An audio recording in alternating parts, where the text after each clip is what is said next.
Hello everyone, we are continuing our problem solving session. This is on organic reactions and thermodynamics. I hope you have a chance to review the lectures 15, 16, and 17. These are the questions I just drew out of that section of my lecture. This is just to reinforce what you have been already trying to learn from those lecture series.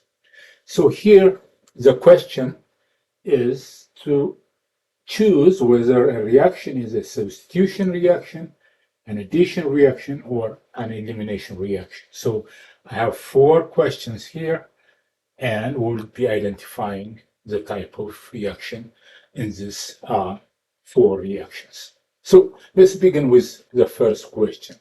The first question has a diol compound. This is a cyclohexane diol.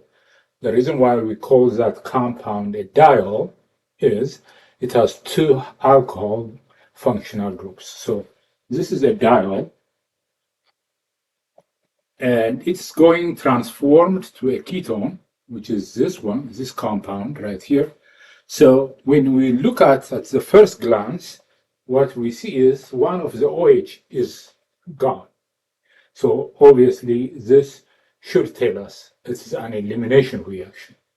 So what is being eliminated? So here what we see in this compound as an elimination reaction, a water molecule or H2O, one H and one OH group has been eliminated.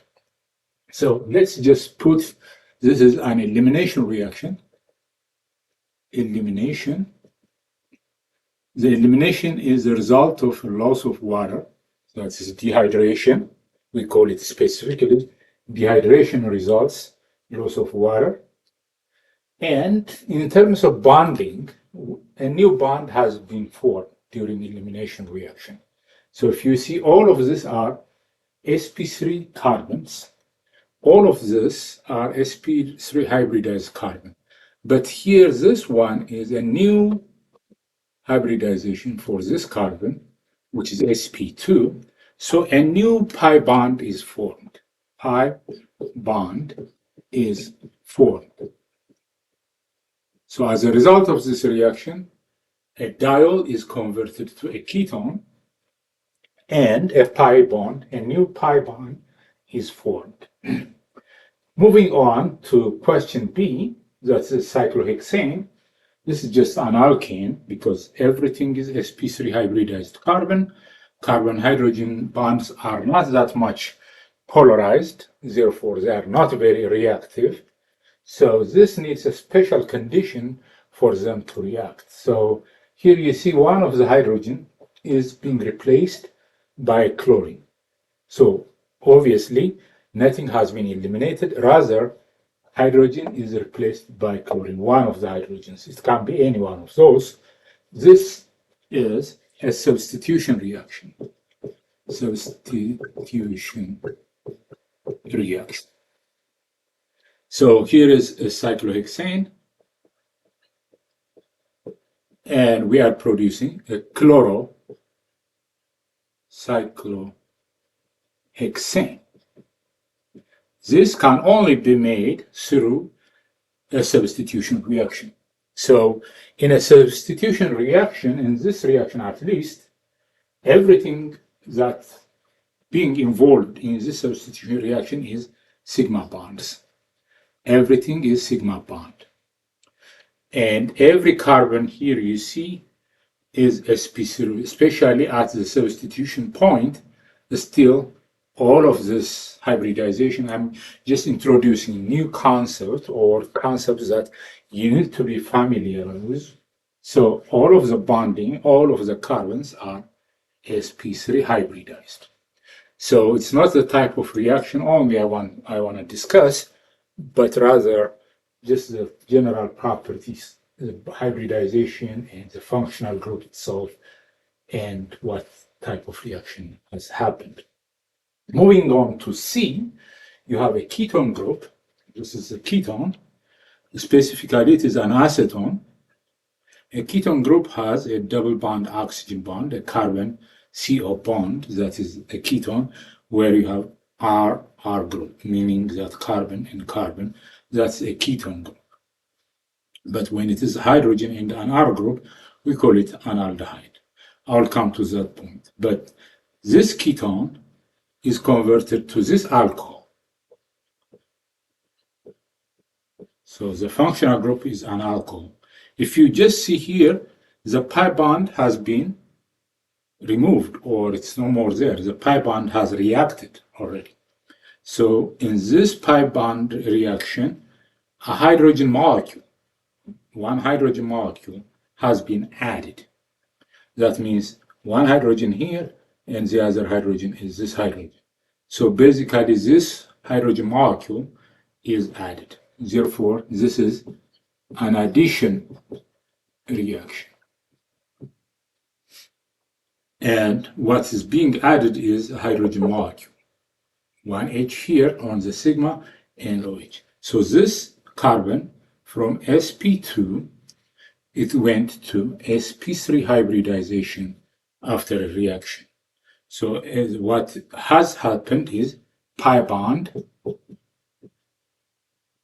is removed, pi bond is reacted, or it has been changed or converted by the addition. So addition reaction in most cases would result a formation of a new sigma bond. Not a new sigma bond, but it would remove the pi bond. So pi bond is reacted or removed. So this is addition reaction. Here you see this is called an acid chloride functional group. And if you just see, here you have an aldehyde. So if you just look at it from just glancing over it, you would just see a chloride is replaced by a hydride.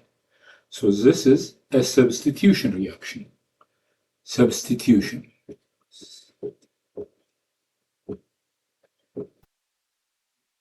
And you have sp2 and still sp2 here. But what happened is just a chloride was substituted by a hydride. So hydride with its pair of electrons like that came and attacked this carbon and substituted the chlorine moved out. So this is a substitution reaction. So once I'm just starting a type of reaction that we, in the most part, encounter in organic chemistry. So if you really understand the few organic reactions that exist, and if you understand the few functional groups that are out there, you would be okay. You would do good in organic chemistry because you don't have to remember the myriad of amount of chemical compounds in the world. So what you need to understand is few reactions that are already established, and you should also recognize functional groups and what kind of reactions they could undergo. For example, here a diol or an alcohol can do an elimination reaction. A cyclohexane or an alkane, pure alkane, can do a chlorine substitution. I'll just briefly mention how that transformation happened. It's a chapter by itself. It's just a free radical reaction induced by light. They are not very reactive, but light can induce this transformation. And a ketone or an aldehyde, a carbonyl group, can add hydrogen. That is a reduction reaction, actually. So overall, it's called a reduction is what has happened. In here, the loss of water actually created a carbon-oxygen double bond. Actually, it is oxidation from alcohol to a ketone. So these are the characteristics of the number A. So B is a substitution induced by a radical. This is a loss of water. And this is addition of hydrogen. This is just a loss of Cl minus. That is a substitution. So in the next video, we'll do more exercises. Keep on exercising what you have seen, and I will come and continue by solving several other problems. Continuing our discussion on some of the reactions here on this board. This question asks us how to show a homolysis product of this, a heterolysis product of this, and a heterolysis product of this reaction. So from our last discussion, heterolysis or homolysis is a breaking of a bond in a covalent bond in equal distribution of electrons. So it is a single arrow designation where the electron is distributed on both the stationary and the living radical as well. So in homolysis, you would be producing always free radicals. So the product of this single arrow fish hook movement, electron movement, would break the sigma bond between carbon and hydrogen, and it gives us a free radical. So the free radical is two free radicals,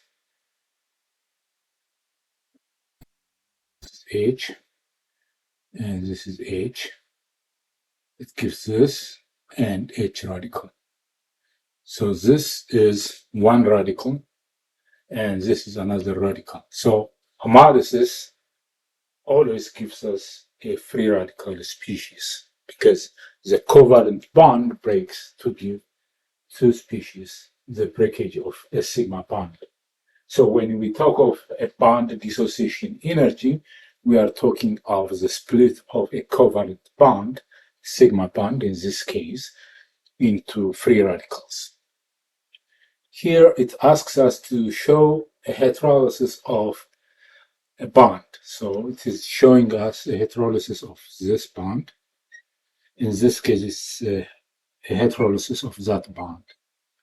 So exactly what this asking us is the oxygen-hydrogen bond when it heterolyzes. So in heterolysis, unlike the free radical ones, charge is carried only by one of the charge is carried, and the negative charge is carried on a most electronegative atom, and a positive charge is carried on a more electropositive atom. So when we heterolyze oxygen-hydrogen bond, you are creating a plus and minus charge. The reason being that totally the two electrons that are forming the bond are taken by only one atom. In this case, you will be using double arrow. The arrow should be like this. What it means is the two electrons would reside on oxygen, and hydrogen would remain vacant or a plus charge. So the result is C3O negative charge and H plus. So why you didn't put the negative charge on hydrogen and the positive charge on oxygen? That's a no. The reason being that oxygen is more electronegative. So remember this is an important concept in organic chemistry. A negative charge should be placed on a more electronegative atom, and the positive charge is much better stable on a more positive atom. So hydrogen being on the left side of a periodic table, it is more positive than oxygen. Oxygen is electronegative, so it could carry the negative much better than a hydrogen. So the direction of the arrow should be all that negative, that bond should break and put the negative charge on oxygen. So the heterolysis of methanol, or the bond breakage of oxygen hydrogen through heterolysis, heterolysis always produces negative and positive charge, unlike homolysis, which gives radicals. So that's how you break a bond. Again, here it also asks us to show a heterolysis of the carbon magnesium bromide, or this in the future we'll learn this. This is a very useful reagent. It's called Grignard reagent. But the way it would break by heterolysis is by carrying the negative charge on carbon and the positive charge on magnesium. Obviously, you would understand that metal ions, are much more stable in a positive charge than negative charge. Therefore, it would be the arrow with 2 electrons would go to metal, and magnesium bromide remain as a plus. So you would be producing 2 electrons in negative charge plus MgBr as a plus charge. So this is how you heterolyze a Grignard reagent, a metal magnesium bromide complex. So these are very important. They look very simple, but as we proceed into more complex organic reactions, the movement of the arrows are very important. Where you place the electrons, where you place a charge, where you place a free radical is very important. So free radicals are generated by homolysis. For example, in my previous question, when we answered the substitution of hydrogen by chloride, the first step that happens is the formation of a free radical on the cyclohexane. That's the mechanism. We'll learn that in the future. So most of a radical formation needs light for its initiation. So if you see a light in a reaction scheme, you have to kind of think a homolysis of a bond, because it doesn't go through plus and minus charge mechanism. It goes through a free radical reaction. So they look very simple, but it would help us in understanding all the rest of the questions that are incorporated in this discussion, as well as it's a basic, important in organic chemistry concept, electrolysis of a bond and homolysis of a bond. And remember that always negative charge likes to reside on a more electronegative atom, and a positive charge likes to stay on a more positive atom. So don't make any mistakes in moving the electrons.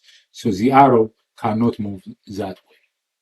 The arrow cannot move the other way. It is this way. Oxygen better carries the charge. Here between carbon and magnesium, if you compare electronegativity, carbon is relatively negative than the full-fledged metal ion. So this is important. So we'll be discussing more questions in the next next part of this video. So I want you to review the lecture section under organic reactions and energy.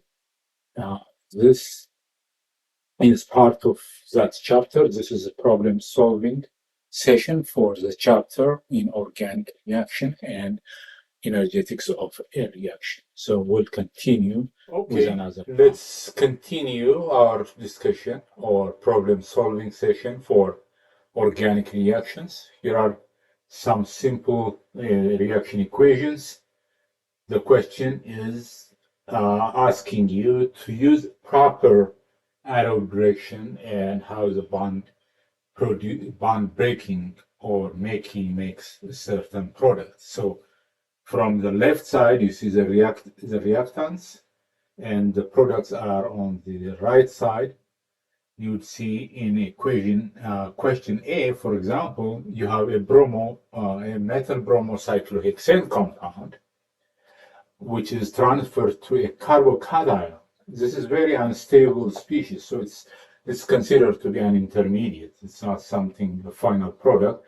But how do you go from a metal cyclo bromo compound to this? So the arrow for this should be a heterolytic cleavage.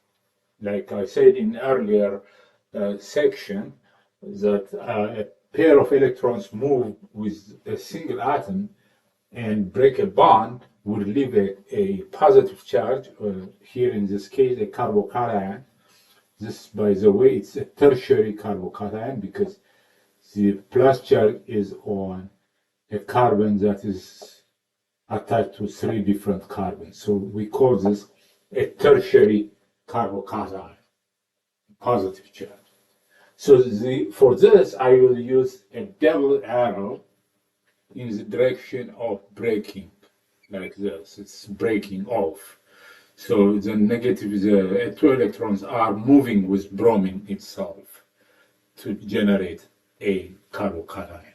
So the first thing is a heterolytic bond cleavage of the carbon-bromine bond. This is a carbon-bromine bond. When the bromine leaves with a pair of electrons, it becomes a negative charge and a carbocation intermediate. Usually this is very unstable. We call it intermediate. So this intermediate carbocation, highly reactive, will not stay that long. That is generated from a breakage of a CBr bond. Moving into the second question, you have a 1, 2, 3, 4 that is a butyl radical. So it's also a result of a certain reaction. It's not as stable by itself, as you see. So this butyl radical, the radical is here as a result of a carbon-hydrogen bond that was used to be here, has been homolytically cleaved. The hydrogen homolytically left a radical here. So, but now the point is the reaction from now on, it's producing a bromine. So it has substituted bromine, as you see it. So a free radical electron movement, the proper arrow would be just a single fish hook type arrow. So what happens is the free radical hitting the bromine molecule. Bromine actually is, it is like this, bromine bond. So when a free radical hits one of the bromine, this bromine also leaves with its own radical. So the carbon-bromine bond is formed when it hits here, and the bromine results in a Br radical. So bromine-carbon bond is formed by a free radical mechanism hitting the bromine molecule. Then it ejects because it has to homolytically combine with the other free radical to form a new bond. So this is a new bond that's formed exactly here from this 1 electron and 1 electron from this bromine made this carbon-bromine bond. So this is a free radical reaction. In question C, as you see, this is also not a neutral species to start with. This is already we call this kind of intermediate alkoxide anion. It's negatively charged because electrons are on oxygen. Oxygen is always carrying the electrons. Now what happens is a carbon-oxygen bond, a pi bond is formed. As you see, that's what happened. Pi bond is formed. And the chloride anion has left. So this is basically, we are eliminating a group, which is chloride. when we push a pair of electrons to make the pi bond, we use a double arrow to make that pi bond, and this at the same time leaves. So this is a concerted reaction, meaning that is the bond making, the pi bond making, and the sigma bond breaking happens at the same time. So double bond forms, that's the pi bond. Chloride leaves with its electron pair.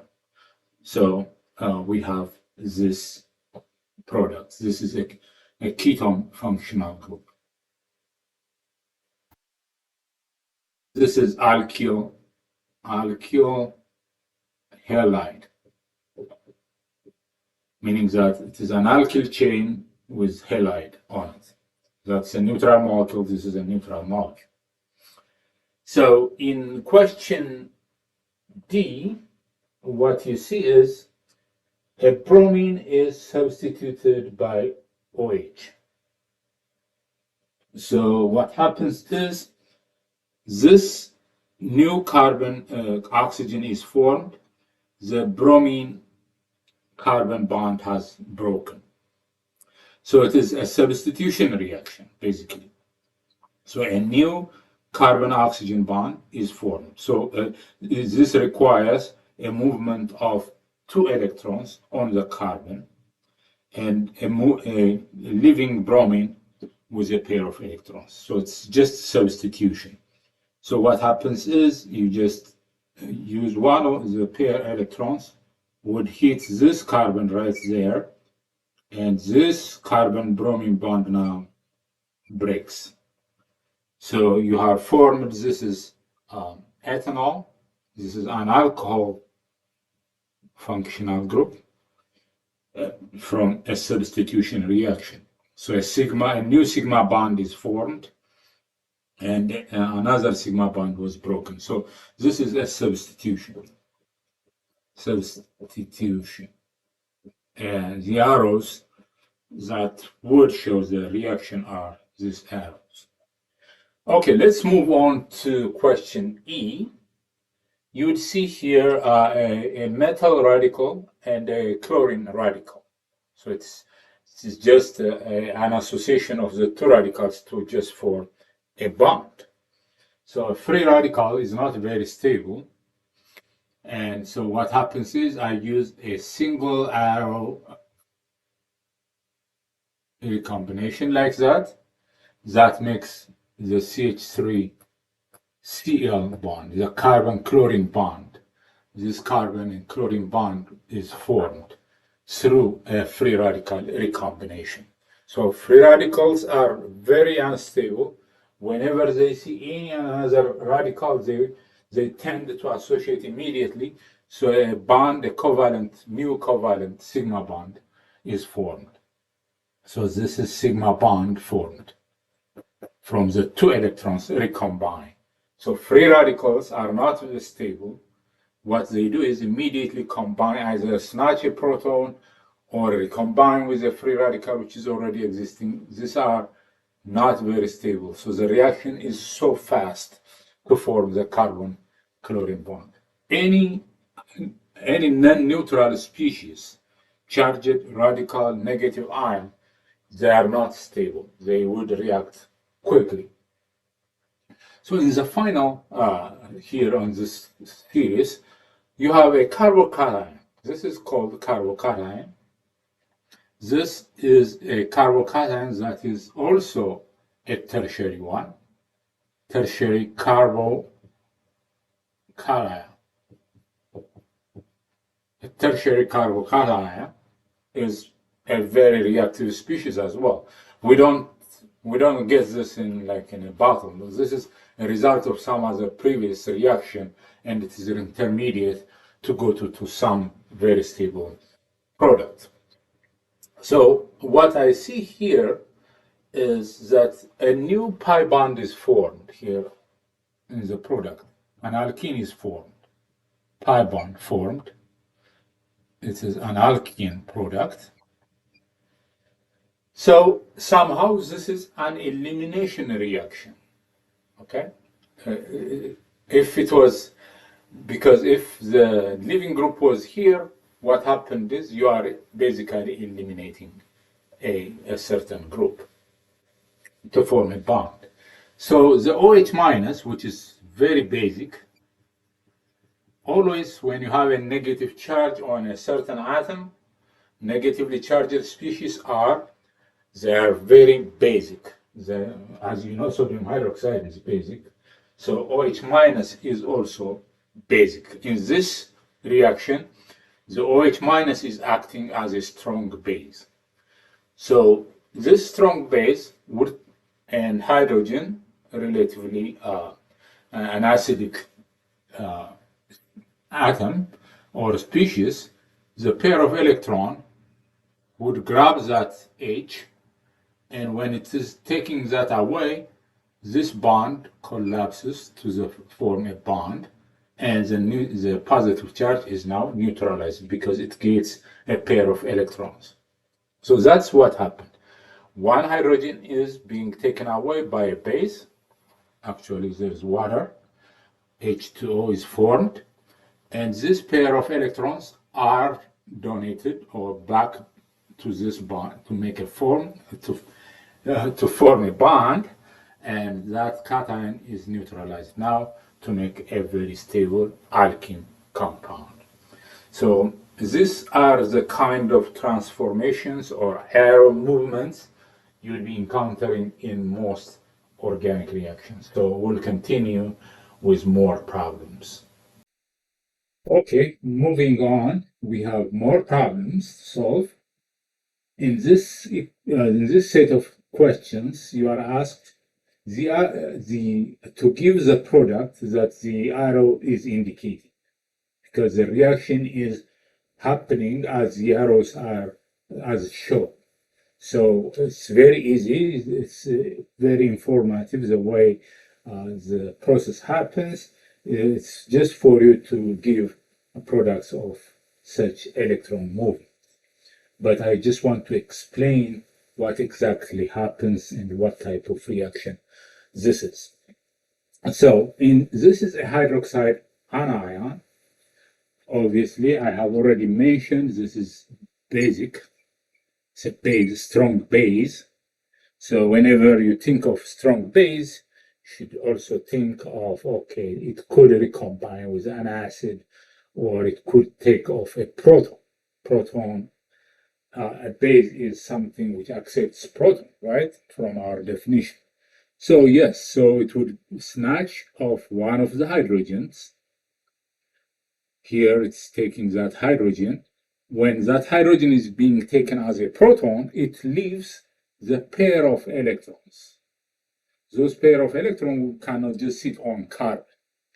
So they have to form either get some neutral atom or they should make a bond. So the arrow that's what it's indicating you. Everything is happening in a single step.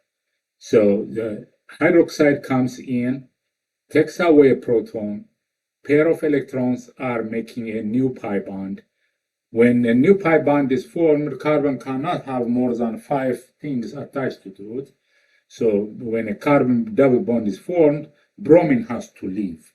So this is what exactly happened. So the product is you have carbon-carbon double bond, one hydrogen here, which is this, and one hydrogen here, and one hydrogen here, and one hydrogen here. But you have also eliminated H2O and Br minus. So an alkene is formed, a pi bond through elimination reaction. A pi bond has been formed through an elimination reaction. That's what happens. The arrows indicates that. So we call this a reaction mechanism. So from now on, remember, reaction mechanism is a step-by-step showing of what happened in the chemical reaction. So it will come more often for you to be asked or to give what is the reaction mechanism, what happened. Here, the same as you see here, it looks like a hydroxide anion. In this case, you have sometimes it acts as a base. Here we call it a nucleophile. Nucleophile. It loves a positive center. That's what it means. A hydroxide ion, a negatively strong, unstable species, can act as a base, or in the context of the reaction, it acts as a nucleophile. It loves to get to a sigma plus, a plus center. Here, the carbon-iodine bond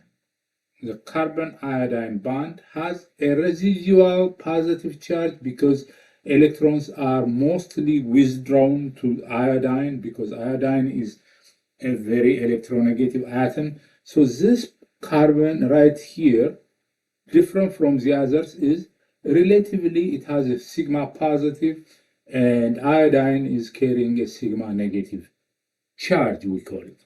So that bond is polarized bond.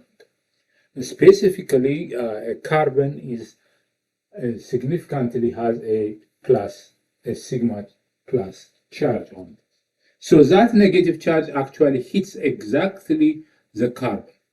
So it's not the bond. The arrow should, when you show the mechanism of this reaction, you should show it a pair of electrons hits that carbon right there, because it is a positive center. So hydroxide, right at this point, is acting as a nucleophile. The general nucleophile designation is like nil and a pair of electrons, or just negative charge.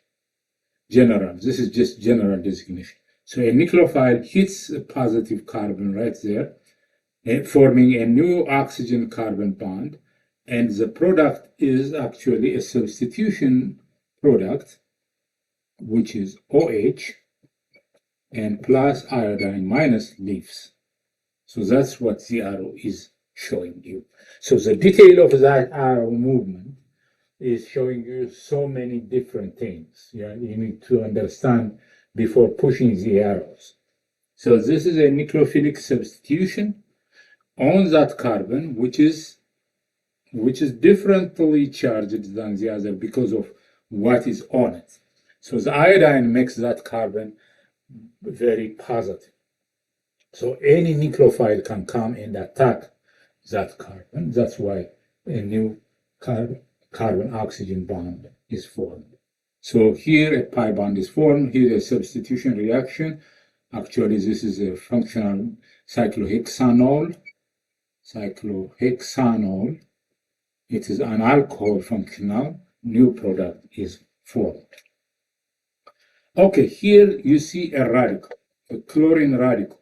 Immediately you should remember, if you have a chlorine radical, what it wants to have is just another radical to recombine. So the reaction goes through a free radical reaction. So it would leave a free radical. So if this comes in as a homolytic cleavage of the carbon-hydrogen bond, this would come in like this. The arrow is showing you it's going there.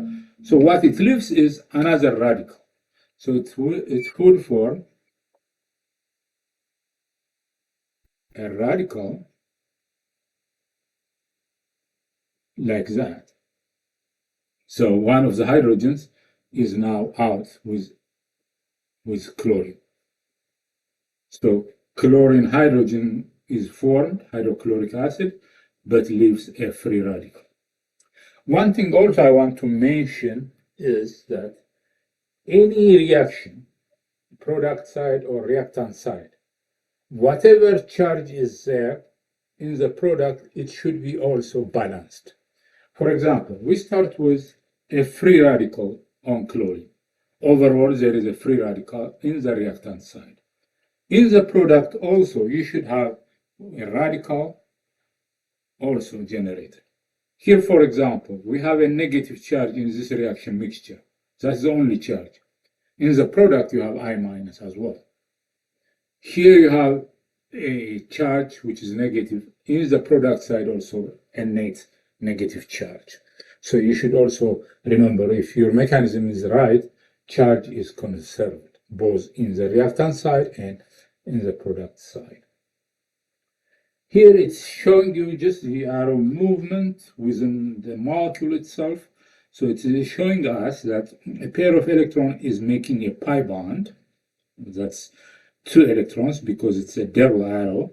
2 electrons are making a pi bond. But when you are making a pi bond, carbon cannot be coordinated to 5 different things. Something has to leave. So the leaving group would be now this, what you see is the OCH2CH3, the etoxide group leaves.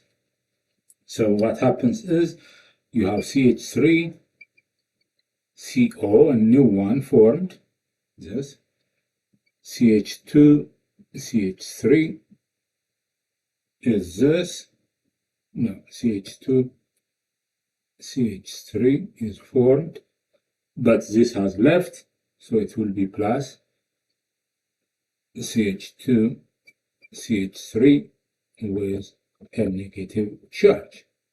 Charge is conserved. We started with a negative charge. We also started getting final product overall in negative charge. But here, a new pi bond is formed, pi bond. What we form as a functional group is called ketone.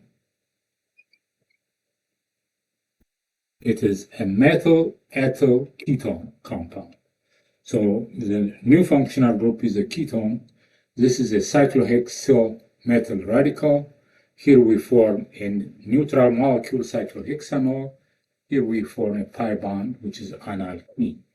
So I want you to practice more and carefully understand also why that arrow movement is implicated, and also why charge is on a certain group, not on the other.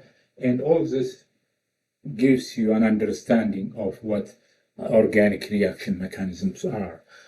In the next section, we'll deal with more problems to sort of internalize more of this. Let's continue in this problem right here on the right side. What you see, it's asking you, first of all, to show an arrow on this in step 1 to get to this point. And once you have that, based on the arrow movement, what is the final product X?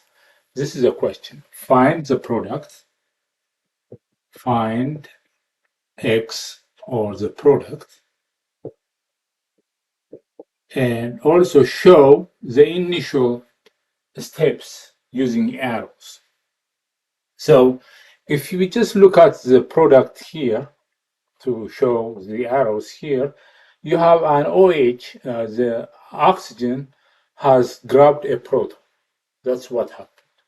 So if we just think HBr is a strong acid, remember HBr, HCl, HF, HIR, strong acids. So the explanation here is in step 1, what happened here, converting this, by the way, is an epoxide, a 3-membered oxygen-bridged compound, specifically that part, is called an epoxide. It's a epoxide is a 3-membered ring with oxygen on it. So these epoxides are ring constrained. Since they are ring constrained, they are very reactive. So the oxygen, which is on in this epoxide system, is highly nucleophilic or highly basic. The electrons are very basic. The lone pair of electrons on oxygen, especially if it is on epoxide, since the epoxide wants to react because of the ring strain, those electrons are highly available to get a proton. So the initial arrow would be an abstraction of a proton. We call it abstraction, meaning removal of a proton from any system. So in the mechanism, what I would show is a pair of electrons are grabbing that proton. Abstraction. Abstract a proton. This is a terminology you should be familiar with. You abstract a proton from an acidic species. So this is very acidic. This is a very basic nucleophilic, basic electron-rich oxygen. So it can easily abstract a proton. When it easily abstracts a proton, it becomes a positively charged intermediate species. Now it is not stable, so it is being activated now. These carbons now are being highly activated because you have a positive charge created, so that makes it a center of reaction. This carbon or that carbon becomes even more polarized. So what happens to that carbon when you have this positive charge? The influence of that positive charge also leaves some positive charge on these two carbons. So mechanistically in the future, since I already know what would happen, it will not be surprising for me to just give you the product. But you should remember what happens. The presence of that species, that intermediate, in the presence of a nucleophile, now bromine minus is a negatively charged species. As I remember, I told you a nucleophile is something which has high electron density on it. So bromine is acting as a nucleophile, and it would hit a carbon, like the arrow is suggesting you hitting that carbon, or this carbon for that matter. It doesn't matter, they're the same. There is a plane of symmetry, they are the same. So when it hits that carbon with a pair of electrons, now carbon cannot be associated more than 4. It cannot be coordinated more than 4. So the bond has to break. So the heterolytic cleavage of this happens. Okay? So actually what happens is it is not this, it is this, like that. So the product would be Br minus coming, making a carbon-bromine bond. So basically what happens is bromine is hitting that carbon. When bromine is heating up, that carbon cannot carry more than 4 around it. So that bond breaks. When it breaks, it forms OH. That also positive charge being neutralized by the pair of electrons that it gets, and the bond has been broken, so you have OH formed. So you have a bromo cyclohexanol neutral product. That is the final product of all this scheme. So find X, which is a product. The product of this electron movement is this, a bromo cyclohexanol, one cyclohexanol compound. So you have a bromine added, OH also formed. So the transformation is first the epoxide gets protonated. It abstracts a proton. When it gets protonated, the carbon that contains that protonated species is very reactive. Any nucleophile can come and attack that carbon. Both are the same. When that carbon is attacked, the epoxide ring opens. So ring opening of epoxide, because epoxides are very, very reactive. So the ring opening of the epoxide is facilitated because it gets protonated. That means it's become even more and more reactive. So it is prone for ring opening. That is the ring opening, and you get a bromo cyclohexanol product. That is how that product is formed. So product X is a bromo cyclohexanol compound. So we'll continuing our discussion still on bond dissociation energy. I have two sets of questions that ask you, show the bond dissociation energy in order of increasing order. That means which is from a smaller bond dissociation energy to a larger bond dissociation energy between these molecules. And it shows you which bond it's referring to. So in question A, we are asked which one is we can start from the lowest bond dissociation energy. That means the amount of energy that you need to put to break that chlorine carbon bond, iodine carbon bond, bromine carbon bond.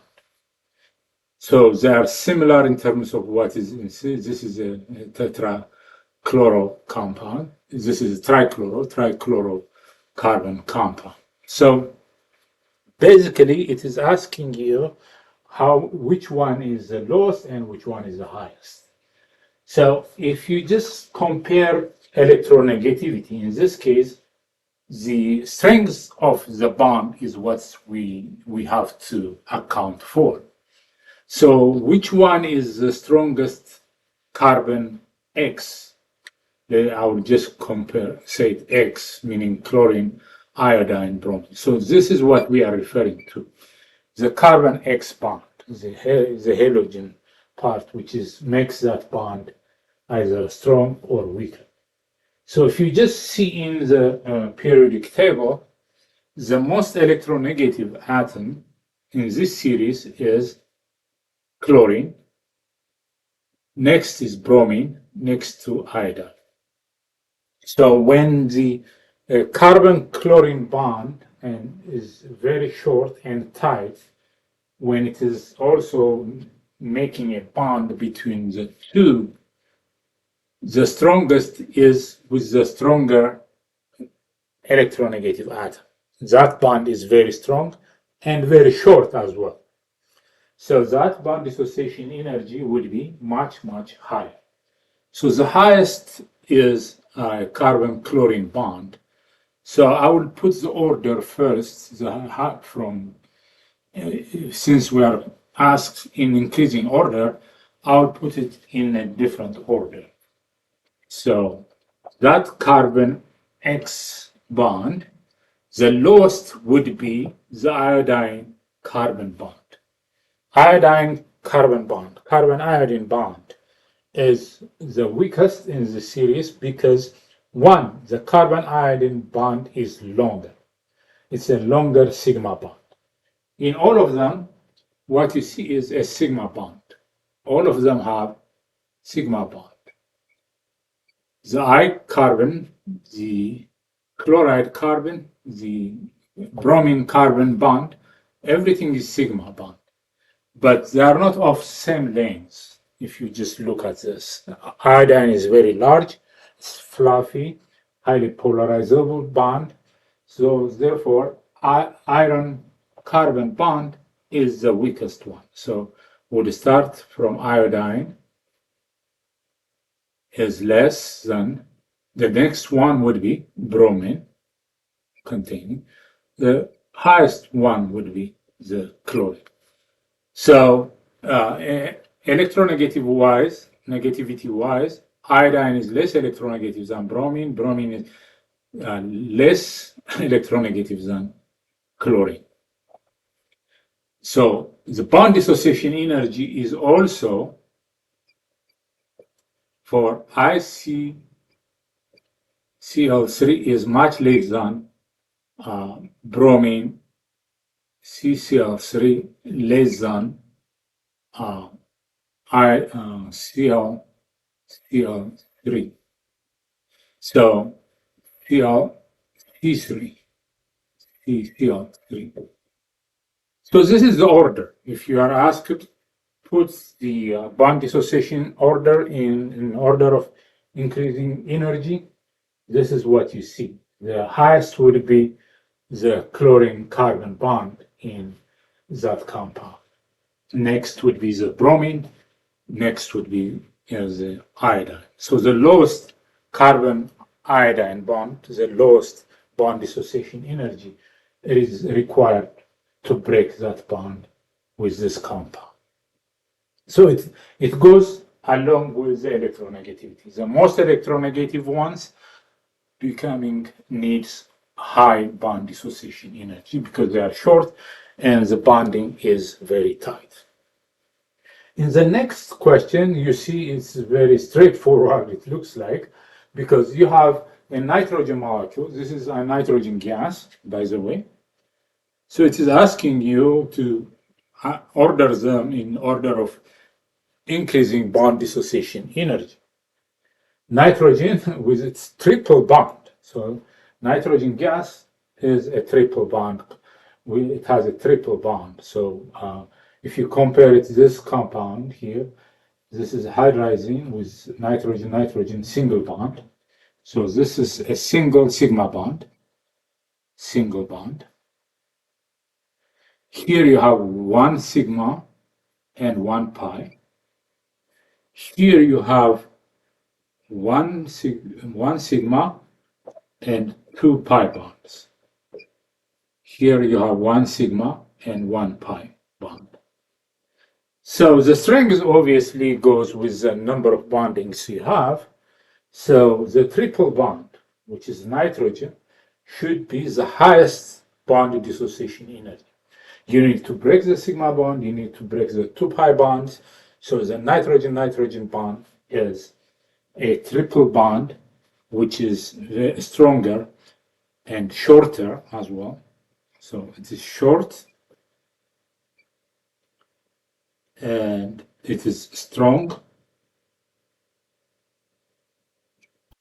So that's what you see in the sigma plus two pi's. That means, so you have one sigma and two pi bonds in the nitrogen molecule. This is nitrogen gas.